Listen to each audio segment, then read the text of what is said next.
Save किया था ना? मैं सिर्फ इसलिए गया था क्योंकि उसने मुझे कॉल किया, that's it. But listen तो। Save it for someone else. जिंदगी में सेव करना जरूरी है, मगर जब बात पैसों की हो, सिर्फ सेविंग से काम नहीं चलेगा। इक्विटी म्यूचुअल फंड्स में इन्वेस्ट कीजिए और अपने सेविंग्स को आगे बढ़ने का मौका दीजिए। Mutual fund investments are subject to market risks. Read all scheme-related documents carefully. नमस्कार, द प्रिंट में आपका स्वागत है। संसद के मॉनसून सत्र और इंडिया गठबंधन से लेकर पाकिस्तान में इमरान खान की गिरफ्तारी तक पिछले कुछ दिनों की हेडलाइंस के पीछे की कहानी की चर्चा की शुरुआत करते हैं आज के इस एपिसोड में हेडलाइंस के पीछे शेखर के साथ। मैं अपूर्वा मंधानी और मेरे साथ है हमारे editor in chief Shekhar Gupta. स्वागत है आपका शेखर। धन्यवाद अपूर्वा। हर सप्ताह हमारे लिए बहुत न्यूज़ी होता है और बहुत बिजी होता है, लेकिन इस सप्ताह क्योंकि पार्लियामेंट भी चलती रही है, सो पार्लियामेंट से लेके क्रिकेट तक सारा एक्शन रहा है इस वीक में, इस सप्ताह में। शेखर, और प्रश्नों में भी सवालों में भी उतना ही एक्शन दिखेगा आपको।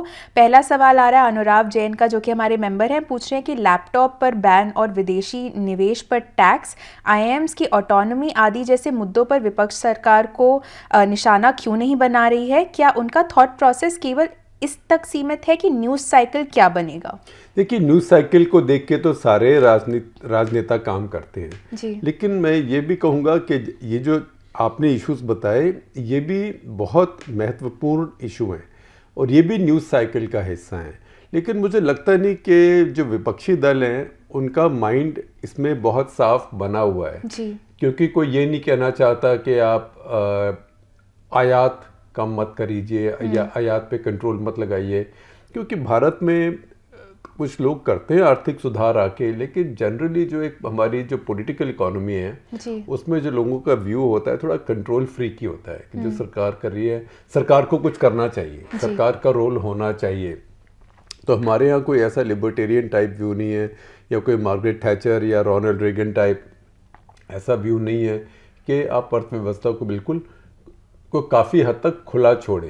तो मुझे लगता नहीं कि अपोजिशन में भी लोगों का, नेताओं का, खास करके कांग्रेस वालों का भी इसके अंदर बहुत कन्विक्शन होती है, बहुत दिल से आवाज़ आती है। तो ये एक कारण हो सकता है जो आप कह रहे हैं, लेकिन जो आपने पॉइंट रेज किए हैं ये बहुत महत्वपूर्ण इशू हैं और ये सभी न्यूज़ साइकिल का हिस्सा भी है। लेकिन इस समय सारे विपक्ष ने ये भी सोचा कि न्यूज़ साइकिल में जो सबसे बड़ी चीज़ चल रही है और जिस पे मोदी सरकार को वो घेरे में ले सकते हैं वो मणिपुर है जी। तो वो सब कुछ छोड़ के मणिपुर के ऊपर ही एक कॉन्सेंट्रेट कर रहे हैं। अगला सवाल संजीव राय गुप्ता का है, हमारे मेंबर हैं। पूछ रहे हैं कि बोल रहे हैं जब गृह मंत्री ने लिखित में कहा था कि वह सदन में इस मुद्दे पर चर्चा के लिए तैयार हैं, तो विपक्ष ने नो कॉन्फिडेंस मोशन का रुख क्यों किया? बोल रहे हैं ये एचएम का विषय है। अगर विपक्ष की चिंता वास्तव में मणिपुर की स्थिति और उनके समाधान के बारे में है तो उन्हें गृह मंत्री से बात करनी चाहिए थी और रिपोर्ट लेनी चाहिए थी, जैसे कि उन्होंने प्रस्ताव दिया था। वो बोल रहे नो कॉन्फिडेंस मोशन का आह्वान ये स्पष्ट रूप से साफ साफ दर्शाता है कि उनकी रुचि केवल राजनीति में है, मणिपुर के वेलफेयर में नहीं।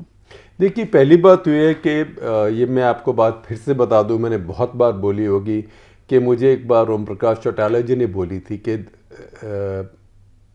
मुझे गुप्ता साहब बोलते हैं वो कि गुप्ता साहब, हम यहाँ पे कोई धर्म कर्म करने भी नहीं आए हैं और तीर्थ यात्रा के लिए भी नहीं आए हैं, हम यहाँ राजनीति करने आए हैं और सत्ता के लिए आए हैं। तो सब लोग राजनीति करते हैं, जो कि पॉलिटिक्स में हैं उनको पॉलिटिक्स ही करनी होती है, उनका अधिकार भी और करनी चाहिए भी। दूसरी बात ये कि ये बात लोकलाइज्ड, अगर आप कहें कि जिस मंत्री का है उससे बात कर लो, ये जो अविश्वास प्रस्ताव है ये भी हर लोकतंत्र में ये एक लोकतांत्रिक हक होता है, राइट होता है अपोजिशन का। तो कोई भारत का ऐसा प्रधानमंत्री नहीं हुआ जिसको किसी टर्म में, सारे टर्मों का अविश्वास प्रस्ताव नहीं आया हो। कोई ना कोई अविश्वास प्रस्ताव आता है जी। और अविश्वास प्रस्ताव का मतलब ये नहीं होता कि सरकार गिर जाए। भारत के इतिहास में इसको मिला के अब 27 अविश्वास प्रस्ताव हो गए हैं। उनमें से आप कहें कि आप ये टेक्निकली आप कह सकते हैं कि 2 अविश्वास प्रस्ताव ऐसे थे जिनके पहले ही सरकार गिर गई, वोट से नहीं गिरी, पहले ही गिर गई। उसमें बड़ा एक उदाहरण है मोरारजी देसाई की जो सरकार थी 1979 में, 1979 में जनता पार्टी की, उन्हें पता था कि उनके पास बहुमत नहीं है, तो बहस हुई, उन्होंने रिजाइन कर दिया जी।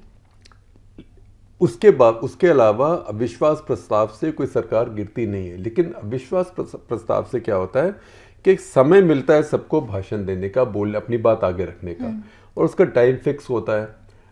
उसको सारे डिबेट का टाइम फिक्स किया जाता है। फिर डिबेट के हिसाब से हर पार्टी के जितनी उस पार्टी की क्षमता, स्ट्रेंथ होती है पार्लियामेंट में, उसके हिसाब से उस पार्टी को उतने घंटे मिलते हैं, उतने घंटे मिनट मिलते हैं, उतना बोलने को मिलता है। फिर पार्टी अपने अपने बोलने वालों को चुन सकती है कौन बोलेगा, और उसको उसके हिसाब से समय दे सकती है। तो अविश्वास प्रस्ताव एक पार्लियामेंट्री तरीका है। ये कोई भयंकर बात नहीं है, ये बिल्कुल नॉर्मल बात है। अगर आप देखें कि इंदिरा जी भी ऐसे ही शक्तिशाली प्रधानमंत्री थी जैसे मोदी जी हैं जी। और उनकी मेजॉरिटी से ज़्यादा ही होती थी। ठीक है, जो उनकी पहली सरकार थी जो 1967 के चुनाव के बाद चुन के आई, उसमें उनकी कोई थोड़ी सी मेजॉरिटी थी, ज़्यादा नहीं थी, लेकिन फिर भी जो मोदी जी की उनकी फर्स्ट टर्म में मेजॉरिटी थी उससे ज़्यादा थी। और उसके बाद उनकी तो हमेशा 350 से ऊपर रही।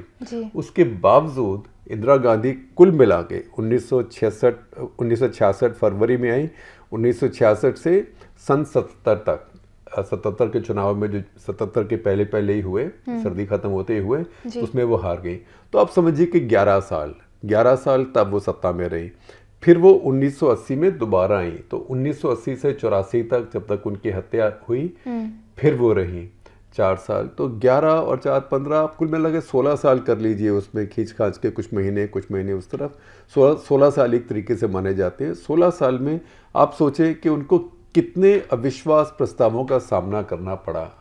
आप उन्हें 16 साल में 10 और 5 15 अविश्वास प्रस्तावों का सामना करना पड़ा। उनमें से ज़्यादातर अविश्वास प्रस्तावों में जो अपोजिशन थी, विपक्ष था, उसके 100 वोट भी नहीं हुए। अगर आप भारत में आप देखें कि अब मैं एकदम टॉप ऑफ माय माइंड बोल रहा हूँ, कोई मेरे पास कागज़ नहीं है, कुछ कंसल्ट भी नहीं कर रहा हूँ, लेकिन मुझे कुछ याद है कि जो 27 अविश्वास प्रस्ताव हुए हैं, ये 27वां भी मिला के 8 ही अविश्वास प्रस्ताव हुए हैं, जिसमें कि नेगेटिव वोट जो है, जिसका मतलब है जो अविश्वास प्रस्ताव के लिए वोट है, सरकार के खिलाफ वोट है, वो 100 के ऊपर गया है। अच्छा। और 2-1 में ही 200 के ऊपर गया है, और वो नरसिम्हा राव के समय थे। 2 उनको अविश्वास प्रस्ताव झेलने पड़े अपने 5 साल में। मोदी जी को तो 5 साल में एक झेलना पड़ता है, उनको नरसिम्हा राव ने 5 साल में 2 झेले। एक में अविश्वास प्रस्ताव मूव करने वाले अपोजिशन के 221 वोट आए, और दूसरे में तो मेरे ख्याल 250 के आसपास आए थे, और नरसिम्हा राव के 265 थे, तो बहुत नज़दीकी मामला था वो। तो अविश्वास प्रस्ताव पार्लियामेंट के फंक्शनिंग के लिए एक बहुत ही महत्वपूर्ण चीज़ है। सबसे बड़ी बात उसमें होती है कि प्रधानमंत्री आके बोलते हैं जी। और अपोजिशन भी अब ये चाहती थी कि प्रधानमंत्री आके बोले। अब आप कहें कि प्रधानमंत्री को घेरना चाहते हैं, तो प्रधानमंत्री को घेरना चाहना भी एक लोकतंत्र में अपोजिशन के लिए ज़रूरी भी है, उनसे अपेक्षा भी की जाती है कि उनको कि करना चाहिए, क्योंकि अगर नहीं कहेंगे तो कोई हमारा लोकतंत्र तो कोई पुतिन जैसा नहीं है ना, रूस जैसा। हमारा लोकतंत्र तो असली लोकतंत्र है, और उसमें जैसे कहते हैं कॉर्नरिंग द प्राइम मिनिस्टर, कि आप खड़े होकर बातों का जवाब दीजिए, वो एक बहुत महत्वपूर्ण चीज़ है। अभी आप देखें जो ब्रिटिश सिस्टम है, जिससे हमने अपना सिस्टम सीखा है, इंस्पिरेशन तो जो हमारी डेमोक्रेसी है ब्रिटिश वेस्टमिंस्टर स्टाइल ही है। तो उसके अंदर तो प्रधानमंत्री रोज जवाब देते हैं सवालों के। सवाल पूछा जाता है, पूछने वाला पूछता है, वो बैठ जाता है, फिर प्रधानमंत्री खड़े होते हैं, जवाब देते हैं, फिर वो बैठ जाते हैं।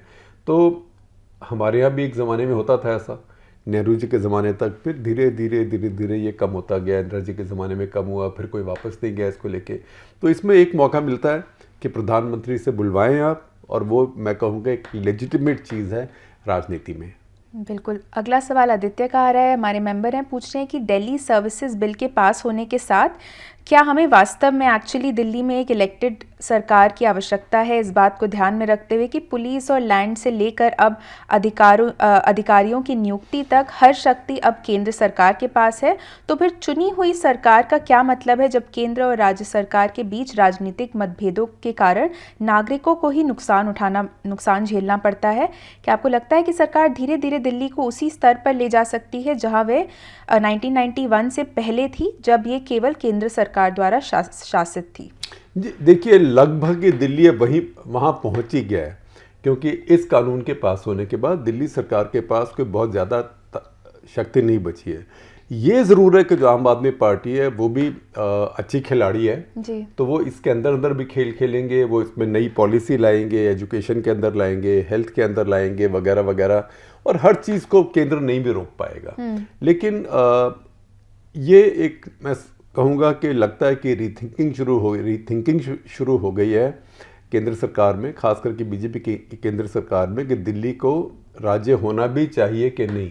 लेकिन उसमें सवाल सिर्फ यही है कि अगर इसमें बीजेपी की खुद की सरकार होती तो फिर भी ये ख्याल आता क्या जी। तो ये एक डिबेट का विषय है। विषय ये है कि या तो इसमें क्या आपका मतलब है, इसमें मतलब आपके कि या तो डबल इंजन की सरकार हो और ये आप दूसरे इंजन को काम ही नहीं कर, कोई भी इंजन नहीं रहेगा तो गाड़ी वैसे की वैसे खड़ी रह जाएगी।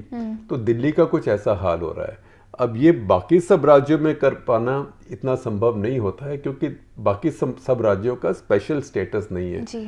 दिल्ली का स्पेशल स्टेटस है। तो ये हर देश में, हर लोकतांत्रिक देश में जो एक राजधानी होती है उसमें ये समस्या आती है। जैसे आप देखें कि अमेरिका में, वाशिंगटन में, तो जो एरिया है जहाँ व्हाइट हाउस वगैरह है उसका एक अलग डिस्पेंसेशन है। पाकिस्तान में जो इस्लामाबाद नेशनल कैपिटल रीजन कहते हैं उसका एक अलग डिस्पेंसेशन है, वो पाकिस्तान की पंजाब गवर्नमेंट के अंडर नहीं आता है। तो ऐसी कुछ बातें होती हैं, क्योंकि जो कैपिटल होती है वो सारे देश की होती है, एक राज्य की नहीं होती है। ये पेचीदा मसले हैं और इन मसलों को सुलझाने का सबसे अच्छा तरीका ये है कि जिसकी भी सरकार राज्य में हो और जिसकी भी केंद्र में हो, चाहे अलग अलग पार्टियों की हो, वो आपस में बातचीत करके और एक तरीके से गिव एंड टेक के साथ। और ये नहीं कि हुआ नहीं है, दिल्ली में भी हुआ है जी। शीला दीक्षित की सरकार थी तो केंद्र में बीजेपी की सरकार थी, उसके पहले दिल्ली में बीजेपी की सरकार भी रही है। तो ये सब एक दूसरे के साथ मिलकर काम कर लेते हैं, लेकिन वो कन्वेंशनल पॉलिटिक्स थी, ओल्ड फैशन पॉलिटिक्स थी। आज वो कन्वेंशनल या ओल्ड फैशन पॉलिटिक्स ना अरविंद केजरीवाल और आम आदमी पार्टी खेलते हैं और ना नरेंद्र मोदी और अमित शाह और उनकी बीजेपी खेलती है, क्योंकि ये नई बीजेपी है और आम आदमी पार्टी एक नई तरह की पार्टी है। जी। अगला सवाल संचित सुमन का है, हमारे मेंबर हैं, पूछ रहे हैं कि मणिपुर और हरियाणा में जो हो रहा है उसे देखते हुए ऐसा लगता है कि विपक्ष के पास संसद के अंदर और बाहर बीजेपी को चुनौती देने और आम चुनाव से पहले काफ़ी पॉइंट्स हासिल करने के लिए पर्याप्त हथियार हैं। हालांकि हमने कोई मजबूत कॉन्वर्सेशन होती नहीं दिख रही है इस पर, जिस तरह से वो बोल रहे कृषि कानूनों और फार्म लॉज और सीए विरोधी मुद्दों पर हुई थी, और ये बहुत डिसजॉइंटेड लगता है। क्या ये समझ सही है, अंडरस्टैंडिंग सही है? अगर हाँ, तो क्या इसका कारण ये है कि कोई मजबूत विपक्षी नेता प्रधानमंत्री उम्मीदवार नहीं है, या ये इंडिया गठबंधन में कमजोरी का संकेत है? देखिए, कोई विपक्षी नेता प्रधानमंत्री का उम्मीदवार नहीं होना एक विपक्ष की कमजोरी है जी। लेकिन ये भी बात है, अगर किसी को उम्मीदवार बता दे वो, तो उससे फिर खींचातानी शुरू हो जाएगी। कुछ लोग हो सकता है खुश ना हो उस बात से, और वैसे भी अगर किसी को अनाउंस करते हैं तो फिर वो एकदम Modi versus so and so शुरू हो जाएगा। तो Modi versus so and so में, क्योंकि मोदी इस समय इतने शक्तिशाली हैं और इतने ज़्यादा उनका करिश्मा है, तो वो एक तरह से ठीक बैटल नहीं होगा जी। इसलिए अपोजिशन वाले इस बात से घबराते हैं और इस बात को, जिससे हम अंग्रेजी में कहते हैं kicking the can down the road, कि भाई ये समझ नहीं आ रहा तो इस डब्बे को नहीं खोलते, भी इसको थोड़ा धक्का देके और आगे फेंक देते हैं और चलेंगे आगे, फिर देखेंगे, लेकिन फिर आगे उसको फिर पुश कर देते हैं। यही बात प्रधानमंत्री ने अपने स्पीच में कही, अपने भाषण में कही लोकसभा में अविश्वास प्रस्ताव का जवाब देते हुए। उन्होंने कहा ये ऐसी बारात है जिसमें सब दूल्हे हैं, सब दूल्हे बनना चाहते हैं। उनका मतलब था कि इसमें हर नेता जो है वो सोचता है कल को मैं ही प्रधानमंत्री बन जाऊंगा। तो वो जो विपक्ष का गठबंधन है उसकी कमजोरी भी है, उसकी मजबूरी भी है। कमजोरी है कि एक नेता नहीं बोल पा रहे हैं, मजबूरी ये है कि नेता बोले तो फिर उससे गड़बड़ शुरू हो जाएगी और उसका फायदा ऑपोजिशन, उसका फायदा रूलिंग पार्टी जो है अभी है वो उसका पूरी तरह से उठाएगी। आपकी बात ठीक है कि अभी कोई ऐसा कोहेसिव ऑपोजिशन का अटैक नहीं आ रहा है, लेकिन अभी समय है। मैं कहूँगा ये पिछली बार की बजाय 2019 की बजाय पहले चुनाव से काफ़ी जल्दी ये एक तरह से गठबंधन भी बन गया है विपक्ष का, और एक तरह से खेमेबाजी और साथ में कुछ जो मैसेज का फिनिशिंग होती है वो सब भी शुरू हो गया है। तो कैंपेन पहले शुरू हो गया है। नहीं तो होता क्या है आमतौर पे कि ये पहले सब लोग लग जाते हैं। जो इस साल 5 राज्यों में चुनाव होने हर बार होते हैं, आम चुनाव से 6 महीने पहले 5 राज्यों में चुनाव होते हैं। ये राजस्थान, मध्य प्रदेश, छत्तीसगढ़, तेलंगाना और मिजोरम। तो पहले लोग उन चुनावों में लग जाते हैं। लेकिन मैंने अपने नेशनल इंटरेस्ट में भी 2 हफ्ते पहले लिखा था कि इस बार ऐसे लगता है कि जो सेमीफाइनल जिसको हम कहते थे, सेमीफाइनल छोड़ के एकदम फाइनल शुरू हो गया है और उसी के लिए ये इंडिया वाला गठबंधन किया गया है। अगला सवाल शेखर, 5वां सवाल है ये हमारे एक मेंबर का, संकल्प इनका नाम है। इसी बात पे आप सभी को एक बार फिर याद दिलाना चाहूँगी कि आपने देखा आज भी जो हमने पहली 5 सवाल लिए हैं सभी हमारे मेंबर्स के हैं। तो अगर आपने अभी तक हमारी मेंबरशिप नहीं ली है तो आप ज़रूर लें। ये जो आपके चांसेस होते हैं इस शो में, कई और बेनिफिट्स भी होते हैं लेकिन इस शो पे स्पेशली आपके सवाल शेखर तक पहुँचने के चांसेस काफ़ी बढ़ जाते हैं, क्योंकि मैं मेंबर्स के ज़्यादा से ज़्यादा सवाल लेने की कोशिश करती हूँ। शेखर, संकल्प का सवाल है, थोड़ा लंबा है। पूछ रहे हैं कि 9 साल बाद भी मोदी सरकार हमेशा की तरह डिफाइंड बनी हुई है और विपक्ष खासकर कांग्रेस को एक नैनोमीटर भी नहीं दे रही है। वो बोल रहे हैं 2014 आईफोन 6 का वर्ष था और इस सितंबर में पॉसिबली हमारे पास 15 होगा, लेकिन मोदी के निकटतम प्रतिद्वंदी अब भी राहुल ही बने हुए हैं। क्या कोई सचमुच कह सकता है कि उन्होंने मोदी के सामने पर्याप्त चुनौतियां खड़ी की हैं? बोल रहे हैं ठीक है उन्होंने एमएमएस कैबिनेट में शामिल न होकर गलती की, लेकिन 2014 के बाद उनके पास वास्तव में कितने विजिबल फुटप्रिंट थे? बोल रहे हैं वह यूपी के 80 सीट वाले जूल से दूर रहे, क्या वे खुद को योगी के खिलाफ खड़ा नहीं कर सकते थे? आपने खुद आईएनसी को एक एनजीओ कहा है। बोल रहे हैं उनकी मैसेजिंग बहुत कंफ्यूजिंग है। अभी कुछ दिन पहले ही कमलनाथ ने भारत को हिंदू राष्ट्र घोषित किया था। वे अडानी को दोषी ठहराते हैं और फिर उनके साथ प्रोजेक्ट करते हैं। सावरकर सॉफ्ट हिंदुत्व और हिंदू बनाम हिंदुत्व को केवल भूलने के लिए ही शुरू किया गया है। वो बोल रहे हैं राहुल का डिस्कनेक्ट बहुत गहरा हो सकता है, पॉसिबली बियॉन्ड रिपेयर। क्या इंडिया यानी कि गठबंधन जो है वो हेल मेरी है या लास्ट रिमेनिंग कांग्रेस वोट का अप्रोप्रिएशन है? देखिए, जो आपने इतना बड़ा लंबा सवाल पूछा है, मैं ये नहीं कह रहा कि लंबा है, मैं शिकायत नहीं कर रहा हूँ, मैं अच्छी बात कह रहा हूँ कि आपका जो सवाल है वो खुद ही एक तरह का ऑपेड आर्टिकल है जी।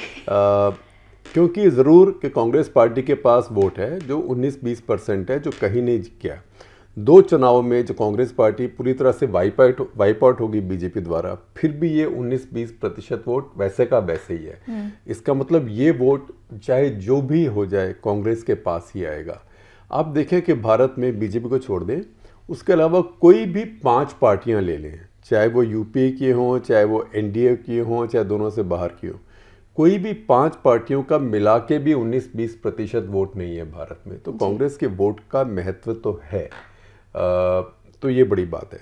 दूसरी बात ये कि देखिए, अब मोदी जी भी तो वही मॉडल है। तो अगर आप एक किसी को आईफोन कह लें, किसी को आप मुझे पता नहीं कौन कंपटीशन होता है, सैमसंग कह लें, तो मॉडल ब्रांड वही रहती है। अच्छा। लेकिन मॉडल सबका बदलता है। तो वही आईफोन पहले कुछ था, अब कुछ और हो गया। सैमसंग पहले कुछ और था, गैलेक्सी होता है मेरे ख्याल, अब कुछ और हो गया। मॉडल बदलते रहते हैं। तो मोदी जी भी जो अब आए हैं वो नए मॉडल हैं, पुराना मॉडल नहीं है। ये ब्रांड मोदी का नया मॉडल है और ब्रांड मोदी का नया मॉडल जाएगा 2014 के चुनाव में। ऐसे ही ब्रांड राहुल का 2014 में एक मॉडल था, 2019 में एक मॉडल था, 2024 में एक नया मॉडल होगा। देखते हैं वो क्या मॉडल होगा। कुछ अब हमें इंडिकेशन है कि मोदी जी का नया मॉडल क्या होगा। मोदी जी का नया मॉडल होगा ये कि देखिए, मैंने दुनिया भर में भारत की जो ख्याति है इतनी बढ़ाई है, भारत का रुतबा इतना बढ़ाया है, आपको ये चाहिए कि नहीं, 2028 तक मैं भारत को दुनिया की तीसरी सबसे बड़ी अर्थव्यवस्था बना दूंगा, वगैरह वगैरह। मेरे होते ये हो सकता है, अगर आप इसको हटाएंगे, हिलाएंगे तो और लोग आ जाएंगे, ये सब एक तरह से डिस्टर्ब हो जाएगा। तो अब वो वोट मांग रहे हैं कंटिन्यूटी के लिए। राहुल गांधी फिर से वोट मांगेंगे चेंज के लिए, लेकिन उनको पता है कि पिछली बार जो ट्राई किया था उन्होंने चेंज के नाम से, वो नहीं चला। उन्होंने जो चौकीदार चोर है वाली लाइन ट्राई की थी, रफाल चौकीदार चोर है, वो नहीं चली। तो अब देखते हैं वो क्या लेके आते हैं। मुझे लगता है कि जैसे मणिपुर में उन्होंने इतना फोकस किया है, उससे लगता है कि वो लाइन जो लेके आएंगे, नेशनल सिक्योरिटी, राष्ट्रीय सुरक्षा और राष्ट्रीय एकता, उसके ऊपर लेके आएंगे। अभी तो मुझे वही इंडिकेशन लग रही है, क्योंकि अभी वो बहुत सोशलिज्म की, गरीबों की, बेरोजगारी की अभी वो बात भी नहीं कर रहे हैं, और हिंदू मुसलमान भी या सेकुलरिज्म की बात भी वो नहीं कर रहे हैं। जी, अगला सवाल रंजन कुमार का है। पूछ रहे हैं कि पाकिस्तान में इमरान खान का राजनीतिक भविष्य अब क्या होगा? देखिए, पाकिस्तान में इमरान खान के साथ जो हुआ है, ये तो वही जैसे पाकिस्तान में एक स्क्रिप्ट लिखी हुई है, उसी के हिसाब से फिल्म चल रही है। जैसे हमारे साथ टाइम में 70 के दशक में, 60 के दशक में कुछ बॉलीवुड के फॉर्मूले होते थे कि बचपन में 2 भाई खो गए, कभी 2 भाई और 1 बहन खो गए, बाप एक तरफ गया, माँ एक तरफ गई, एक के पास लॉकेट रह गया, है ना, बाद में फिर कोई एक पुलिस वाला हो गया, एक डाकू हो गया, फिर दोनों आपस में लड़े, फिर एक दिन दुश्मन के साथ मुकाबला हुआ, फिर दोनों को समझ आया, एक के पास लॉकेट नजर आया, ये लॉकेट कहाँ देखा, है ना, फिर तो तू मेरा भाई है, मैं तेरे लिए लड़ूंगा। तो एक समय ये फार्मूला था। फिर फार्मूला आया एंग्री यंग मैन वाला, कि वो एक बचपन में कोई विक्टिमाइज हो गया, जो अमिताभ बच्चन कह रहा था, एंग्री यंग मैन का। तो एक फार्मूला होता है। जैसे कि वो बॉलीवुड में फार्मूले होते थे, ऐसे ही पाकिस्तान की पॉलिटिक्स का भी एक फार्मूला है, पाकिस्तान के लोकतंत्र का एक फार्मूला है। अब पाकिस्तान में आप देखें कि 15 साल से पूरे 15 साल हो गए कि सेना सत्ता में नहीं आई है जी। क्योंकि 2007-8 के बीच में मुशर्रफ गए, क्योंकि मुशर्रफ उस समय बहुत बदनाम हो गए थे। 2007 के करीब गए, 2008 में तो 26/11 का वाकया हो गया था, तो वो गए। उसके बाद से फौज को वहाँ नज़र आ गया कि भाई अब ये बात दुनिया मानेगी नहीं कि जनरल साहब पावर ले लें, तो अब कैसे करेंगे। तो उन्होंने सीखा, एक ओबामा ने बहुत इंटरेस्टिंग लाइन, बड़ी ज़ोरदार लाइन इस्तेमाल की थी, जब उन्होंने लीबिया में पंगा ले लिया और सीरिया में पंगा ले लिया और दोनों मुल्कों को खोल के रख दिया, और उसके बाद वह कुछ कर नहीं पा रहे थे, तो उन्होंने कहा अब हम यहाँ नेतृत्व नहीं लेंगे कि क्या होने वाला है, लोग आपस में लड़ेंगे। और उन्होंने कहा America will be leading from behind, कि हम पीछे से दादागिरी करेंगे। तो फौज ने भी पाकिस्तान में वही फिलॉसफी उठाई है, लीडिंग फ्रॉम बिहाइंड। अच्छा। वो पीछे से दादागिरी करते हैं कि आप जो भी चुन जाओ, चुनाव होने दो, आप चुन के आ जाओ, लेकिन चलाएंगे हम जी। इमरान खान ने ये सोचा, और इमरान खान के पास तो अपना बहुमत था भी नहीं, फौज ने उनके लिए इलेक्शन रिग किया 2018 में। रिग करने के बावजूद उनका बहुमत नहीं आ पाया, तो फौज ने इधर उधर से छोटी मोटी पार्टी के लोग तोड़ फोड़ के उनके साथ डिफेक्टर्स ला के, जो उनकी फौज ने भी एक तरह का ऑपरेशन कमल किया और उनके लिए उनकी सरकार बना दी जी। तो वो सिलेक्टेड प्राइम मिनिस्टर थे। उसके पहले जो प्राइम मिनिस्टर थे उनकी पूरी मेजॉरिटी थी, नवाज शरीफ, उनको पहले डिस्क्वालीफाई किया गया। अच्छी भली सरकार चल रही थी, और कहा आप ना सादिक है ना अमीन है, कि आप ट्रूथफुल नहीं है, आपके ऊपर यकीन नहीं है, आप अपनी बात पे मुकर गए। आप मुझे बताइए कौन सा ऐसा राजनेता है, पॉलिटिशियन है, जो अपनी बात पे नहीं मुकरा हो आज तक? कौन सा ऐसा इंसान है जो अपनी बात पे नहीं मुकरा हो, है ना? सभी मुकरते हैं अपनी बात पे।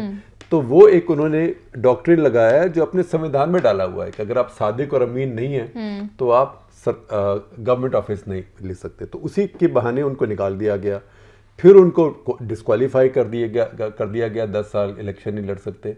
फिर उनको पहले जेल डाला गया, फिर उनको हेल्थ के नाम से वो एक डील हुई, उनको बाहर भेज दिया गया, देश निकाला दे दिया गया जी। उसके बाद क्योंकि उनकी जगह जो प्रधानमंत्री आया वो बिल्कुल वीक प्रधानमंत्री था, तो फिर सोचा कि इसके ऊपर रिएक्शन होगा तो इमरान खान जीत जाएगा। फिर भी मतलब आपका लड़का इतना नालायक है कि वो फिर भी नहीं जीत पाया, आपने सारा कंपटीशन ख़त्म कर दिया, फिर भी नहीं जीत पाया। मतलब ऐसे था कि सारे आपने रेस में से हटा दिए और बोला कि बेटा अब तू बस तेरे को 400 मीटर कवर करने हैं। उसने 400 मीटर कवर ही नहीं हुए, वो 390 पे रह गया। फिर आपने उसको धक्का वक्का लगा के कोई तरीके से करा दिया। जब वो आ गया, चेंज करते ना, तो जब वो आ गया तब इमरान खान ने कहा अरे मैं तो प्रधानमंत्री, मैं तो प्राइम मिनिस्टर हूँ, मैं तो इतना पॉपुलर हूँ, मैं तो इतनी बड़ी चीज़ हूँ, अब देख देख के सब मेरे को दंग रह जाते हैं, है ना। और मेरी असली शक्ति है। तो उसने कहा मैं प्रधानमंत्री हूँ, मैं आर्मी चीफ की अपॉइंटमेंट करता हूँ। मतलब ये वहम सबको हो जाते हैं। तो उनको भी ये वहम हो गया कि सचमुच ही आर्मी मेरे कंट्रोल में है। अब कुछ समय तो आर्मी ने उनको जो कर रहे थे कुछ हद तक करने दिया, क्योंकि अंतर्राष्ट्रीय स्थिति भी ऐसी थी कि हर चीज़ में आर्मी नहीं घुस सकती थी। लेकिन जब उन्होंने आर्मी की वो चीज़ें जो आर्मी को बहुत ही प्यारी हैं और जिसमें वो कभी सिविल सरकार को नहीं आने देंगे, जैसे अपॉइंटमेंट जैसे चीफ की एक्सटेंशन, तो पहले उन्होंने कुछ हिचक दिखाई लेकिन वो एक्सटेंशन भी हो गई।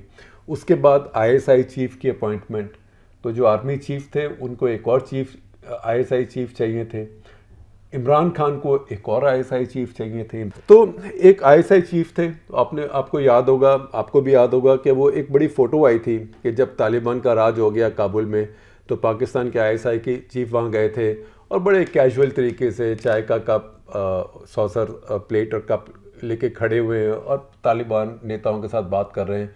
और उनका जो डिमीनर था बिल्कुल ऐसे था कि जाने वालों ज़रा होशियार, यहाँ के हम हैं राजकुमार। लेकिन वो बात आर्मी चीफ वगैरह को पसंद नहीं आई, क्योंकि उनको समझ आ गई थी कि इमरान खान चाहते हैं कि यही आईएसआई चीफ रहे। वो इमरान खान के बहुत साथ थे, थोड़े इस्लामिस्ट भी थे, तो उनको लगा यही लगे ताकि जब अगले साल चुनाव होगा तो आम चुनाव के समय यही आईएसआई चीफ रहे, क्योंकि आईएसआई चीफ का पाकिस्तान में बहुत बड़ा रोल होता है। तो उसमें फिर उनका झगड़ा हुआ आर्मी चीफ के साथ में, तो हफ्ता भर उन्होंने डिले कर लिया। लेकिन देखें अल्टीमेटली तो पाकिस्तान में आर्मी चीफ ही जीतता है। तो आर्मी चीफ ने अपना आईएसआई चीफ बना दिया। तो उससे एक के बाद एक उनके दोनों के जो रिलेशनशिप थी वो ख़राब होती गई। और जिस तरह से इमरान खान ने इस्लामिज़म शुरू किया और जिस तरह से इमरान खान ने एंटी अमेरिकनिज़म शुरू किया, तो पाकिस्तान की जो फ़ौज है, जो फ़ौज की लीडरशिप है, वो एंटी अमेरिकनिज़म नहीं चाहती है, क्योंकि अमेरिका से हथियार चाहिए, अमेरिका से पैसे चाहिए, अमेरिका में अपने बच्चे पढ़ाने हैं। पश्चिमी देशों में आपने इतने पैसे कमाई करी होती है। आफ्टर ऑल वहाँ के एक जनरल ने वो पिज़्ज़ा का इतना बड़ा फ्रेंचाइज चलाया, पापा जॉन्स, तो वो पिज़्ज़ा का फ्रेंचाइज कोई चीन में थोड़ा चलेगा, पिज़्ज़ा का फ्रेंचाइज तो पश्चिमी देशों में ही चलेगा। जैसे आप देखें दुनिया में एक बहुत बड़ा कॉफ़ी शॉप्स का चेन खुला है, वो भी एक पाकिस्तान के पुराने सेनाध्यक्ष के परिवार के सदस्यों ने चलाया हुआ है। तो इतने पैसे बनते हैं पाकिस्तान के जनरल्स के, उसको कहाँ खर्च करेंगे, उसको कहाँ निवेश करेंगे? चीन में नहीं कर सकते, भारत में भी नहीं कर सकते, तो आप कहाँ करेंगे? आपको पश्चिमी देशों में ही जाना है। तो पाकिस्तान के जनरल नहीं चाहते कि उनका जो भी चुना हुआ इलेक्टेड प्राइम मिनिस्टर हो वो भी इस तरह से एंटी वेस्टर्न तरीका अपनाए अपने पॉपुलिज्म के लिए। और ये तो इलेक्टेड थे ही नहीं, ये तो सिलेक्टेड थे।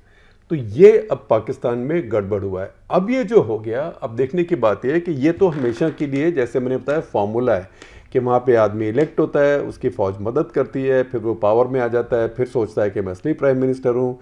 फिर एक दिन आर्मी उसको याद कराती है, भैया नहीं देखो प्राइम मिनिस्टर हो, बैठे रहो वहाँ पे, लेकिन इसके आगे बहुत अपने आप को समझो मत कि मैं बहुत तोप हूँ या मैं बहुत फने खा चीज़ हूँ या बहुत 30 मार खाऊँ। तुम नहीं हो असली, हम यहाँ के, जैसे मैंने कहा, आने वालों ज़रा होशियार, यहाँ के हम हैं राजकुमार, राइट। तो आप नहीं समझते तो आप नौकरी से जाते हैं। इसी कारण से पाकिस्तान में आज तक चुना हुआ प्रधानमंत्री कोई भी, चाहे कितनी भी मेजॉरिटी आई हो, नवाज शरीफ तो 2 बार करीब 2/3 मेजॉरिटी लेके भी आ गए, उसके बावजूद 5 साल आप नहीं बिता सकते। तो इससे साफ पता लगता है कि इसमें आप खेल जो मर्जी खेल लें। तो हमारे एक दोस्त हैं पाकिस्तान में, उनकी लाइन, उनका नाम मैं अभी नहीं लूँगा क्योंकि पता नहीं वो कहना चाहते हैं कि नहीं कहना चाहते हैं, हालांकि लिखा उन्होंने कुछ ऐसा ही है, अभी 1-2 आर्टिकल्स में भी लिखा है। तो लाइन ये है कि जो कसीनो होता है, लॉ ऑफ द कसीनो होती है, जुआ खाना जहाँ होता है, तो उसमें कहते हैं कि आप कितने भी पैसे लेके आएँ, कितने भी पैसे का दाव लगाएं, आपको खेलने में आप कितने भी शातिर क्यों ना हो, है ना, और आप कितनी अच्छी लक चाहे क्यों ना लेके आए, लेकिन जो जीतता है फाइनली, वो कहते हैं द हाउस ऑलवेज विंस। जुआ खाना होता है वो हमेशा जीतता है। ए हारेगा, बी जीतेगा, एक हारा एक जीता, लेकिन जो सबसे ज़्यादा फायदा होता है वो जुआ खाने का होता है। तो वो पाकिस्तान में जो हाउस है वो GHQ है, जनरल हेडक्वार्टर। तो अगर वो देखें तो ये स्क्रिप्ट बिल्कुल वही हुई है, ये फार्मूला है, जैसे हमारी फिल्मों का फार्मूला था वैसे ये फार्मूला। उसके बाद उस प्रधानमंत्री को निकाला जाता है, उसके ऊपर केस होता है, उसको जेल भेजा जाता है, उसको देश निकाला होता है, किसी किसी को मार भी दिया जाता है, और किसी किसी बदनसीब के साथ ये सारी बातें होती हैं। जैसे अब बेनज़ीर भुट्टो को देखो, बेनज़ीर भुट्टो को जेल भी हुई, निकाला भी गया और हत्या भी हो गई। तो ये अब इमरान खान के ऊपर है, क्योंकि इमरान खान इस समय बहुत लोकप्रिय हैं, इस समय बहुत लोकप्रिय हैं, और पाकिस्तान की सेना भी जानती है कि चुनाव हुआ और उस चुनाव में उनको अगर कंटेस्ट करने दिया तो वो जीत जाएंगे, और जीत गए तो फिर उनकी ऐंठ तो जाएगी नहीं। जब उनका बहुमत नहीं था तब भी इतनी ऐंठ थी, तो अब जीत गए तो उसके बाद क्यों जाएगी। तो अब ये एक नई बात है कि चुनाव कब कराएं, और चुनाव कराएं तो कैसे इंश्योर करें कि वो चुनाव में ना खड़े हो पाएं, और अगर चुनाव ना कराएं और फौज खुद भी राज नहीं करना चाहती तो ये कब तक इसको सस्टेन कर पाएंगे, क्योंकि जो अभी सरकार है वह शहबाज शरीफ की, वो भी लोकप्रिय सरकार नहीं है। तो मैंने आपको बताया वो सारी बातें जो फॉर्मूले के हिसाब से है, और वो बात जो फॉर्मूले से अब हटके है, जिससे कि फॉर्मूले के लिए चुनौती आ गई है। अगला सवाल सागर अग्रवाल का है, हमारे सब्सक्राइबर हैं, पूछ रहे हैं कि आप सब्यसाची दास के रिसर्च पेपर के बारे में क्या सोचते हैं, ये कितना सही है। देखिए, मैंने वो पेपर बहुत ध्यान से नहीं पढ़ा है, क्योंकि और जो पढ़ा भी है स्पीड रीडिंग इसलिए करी है क्योंकि उसमें जो मैथ है वो कॉम्प्लेक्स है, वो मुझे बिल्कुल नहीं आता है। मेरे तो कभी मैथ में 35 ऊपर नंबर ही नहीं आया, वो तो अर्थमेटिक था। ये तो बहुत मॉडर्न स्टैटिस्टिकल मेथड्स हैं, और वो जाने माने स्टैटिस्टिक्स के एक्सपर्ट हैं। लेकिन उसके ऊपर हमारे यहाँ 2 आर्टिकल छपे हैं, एक योगेंद्र यादव का जो उस पेपर को सपोर्ट करते हैं जी। वो कहते हैं बहुत ज़बरदस्त पेपर है, बहुत बड़ी बात है, लेकिन वो ये भी उसमें नोट करते हैं कि पेपर में भी साफ कहा गया है कि इससे जो चुनाव का बेसिक नतीजा है वो नहीं बदलता। इससे ज़्यादा 9 से 18 सीटों में फ़र्क पड़ सकता है, और ये सिर्फ आंकड़ों के हिसाब से, ये नहीं कि फ़र्क पड़ सकता है, क्योंकि उन्होंने भारत के सारे कॉन्स्टिट्यूएंसीज को नहीं देखा, उन्होंने सिर्फ उन कॉन्स्टिट्यूएंसीज को देखा जो उन राज्यों में थी जहां बीजेपी सत्ता में थी, और जहां बीजेपी का विक्ट्री मार्जिन जितने वोट पोल हुए उसमें 5% से कम का मार्जिन था। हालांकि 5% भी अगर 5 लाख वोट पोल हुए हों तो 5% का मार्जिन 25,000 होता है, इतना कम नहीं होता। पर उन्होंने उसको स्टडी किया, तो 59 सीटों को स्टडी किया, ऐसे 59 सीटें थी, और उसमें कहा कि अगर आप मान लीजिए 59 में 30 और 30 होती हैं, 30 और 29 होती, तो इन दिस केस बीजेपी की 41 आई है, तो वो हो सकता है 10-12 सीटों में फ़र्क पड़ा हो। तो ये बात समझने की है। उन्होंने ये नहीं कहा कि सारा चुनाव ही उल्टा था। दूसरी तरफ मकरंद परांजपे का आर्टिकल है जिसमें उन्होंने कहा कि भाई देखो पेपर है, इंटरेस्टिंग है, लेकिन ये डेमोक्रेटिक बैकस्लाइडिंग आप बात कर रहे हो कि इंडिया के लोकतंत्र पीछे जा रहा है फिसल के, ये बिल्कुल गलत बात है। तो इसमें दोनों व्यूज़ हैं। मेरा इसमें, क्योंकि मैं स्टैटिस्टिक्स नहीं जानता हूँ, कोई ऐसा व्यू नहीं है, लेकिन मैं इतना ज़रूर कहूँगा कि उस पेपर में उसकी जो हेडलाइन है उससे लगता है कि भारत का जो चुनावी सिस्टम है सारा ही बिगड़ा हुआ है, और यहाँ मैसिव बैकस्लाइडिंग हो रही है। यहाँ ये ऐसे नहीं है, ये रशिया नहीं है जी। ये रशिया नहीं है।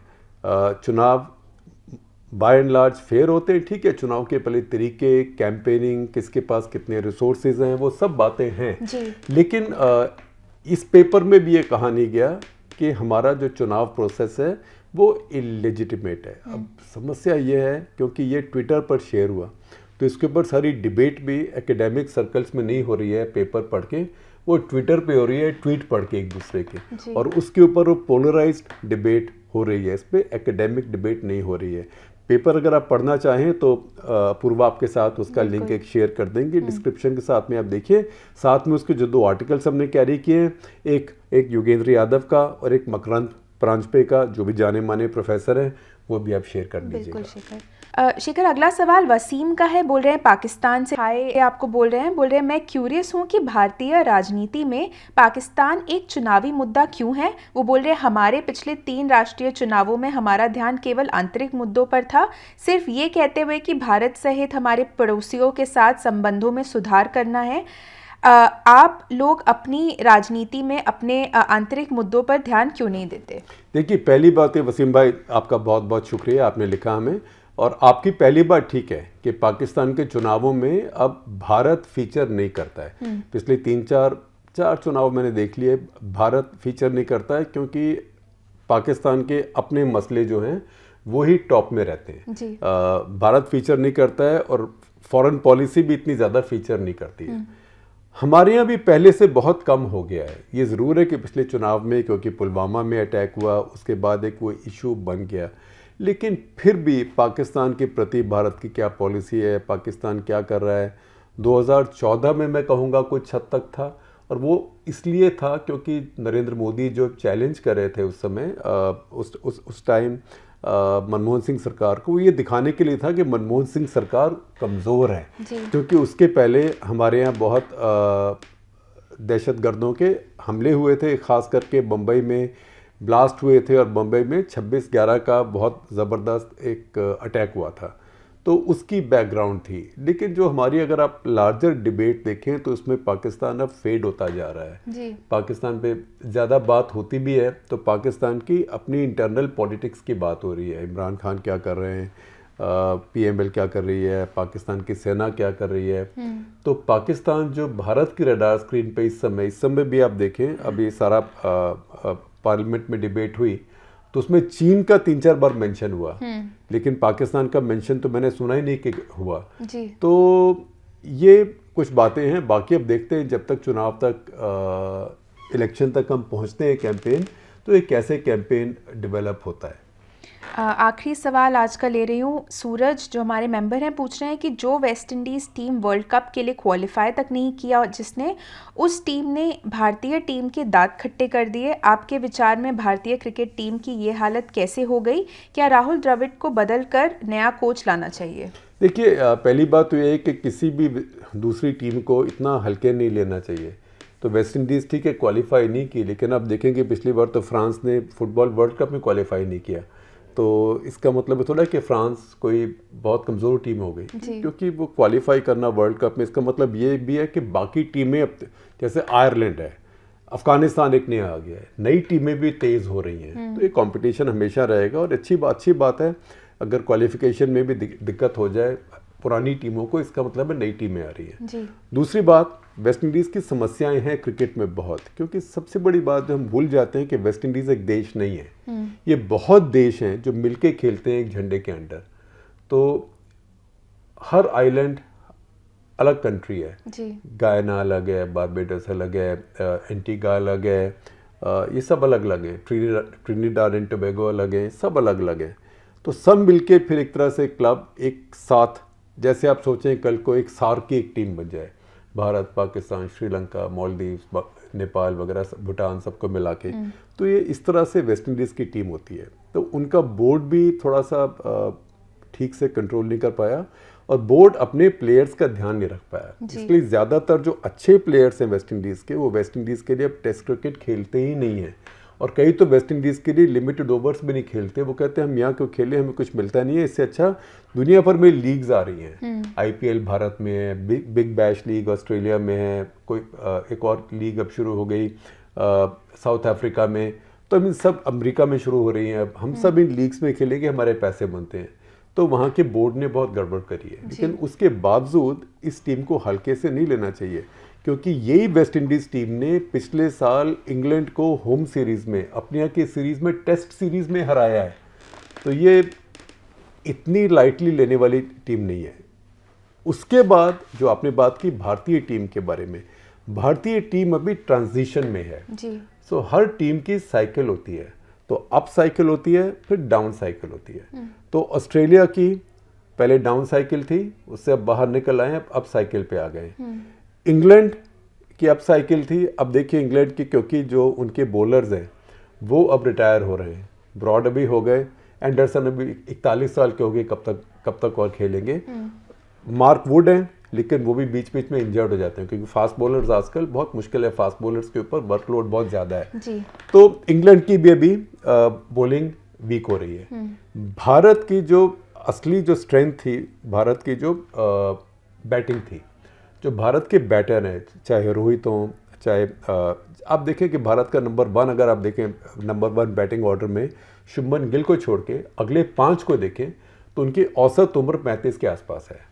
तो इसका मतलब है कि वो भी अब ढलती साइड पे है। मैं नहीं कहता कि 35 के बाद आजकल लोग 37, 38, 39 तक खेलते हैं अच्छी तरह से, लेकिन वो रिन्यूअल अभी होना है, नए बैटर्स आने हैं। और अगर आप लिमिटेड ओवर्स में भी देखें तो सूर्य कुमार यादव है, लेकिन वो भी 32-33 साल के ही कुछ हैं, इतने नौजवान नहीं है, लेकिन कुछ नौजवान लोग आ रहे हैं, शुभमन गिल आ रहे हैं, ऐसे ही जैसे तिलक वर्मा अभी ट्राई किए जा रहे हैं, ऐसे कुछ लोग हैं, यशस्वी जायसवाल है। तो ये लोग लिमिटेड ओवर्स में हैं और लगता है कि एक ट्रांजिशन है इस साल के अंत तक, और ये वर्ल्ड कप एक बड़ा अच्छा मौका है, क्योंकि इसमें मालूम पड़ जाएगा कि कौन कितने पानी में है। तो भारतीय टीमें तीनों फॉर्मेट्स में, T20, ODI और टेस्ट क्रिकेट, तीनों में ट्रांजिशन में, जैसे भारत की बहुत बड़ी एक स्ट्रेंथ बनी थी फास्ट बॉलिंग में जी। वो एक बुमराह के अनफिट होने से, बुमराह अनफिट हुए, फिर क्योंकि उसकी वजह से शामी वगैरह के ऊपर बहुत ज़्यादा दबाव आ जाता है, तो उन सब चीज़ों से फ़र्क पड़ता है। ऋषभ पंत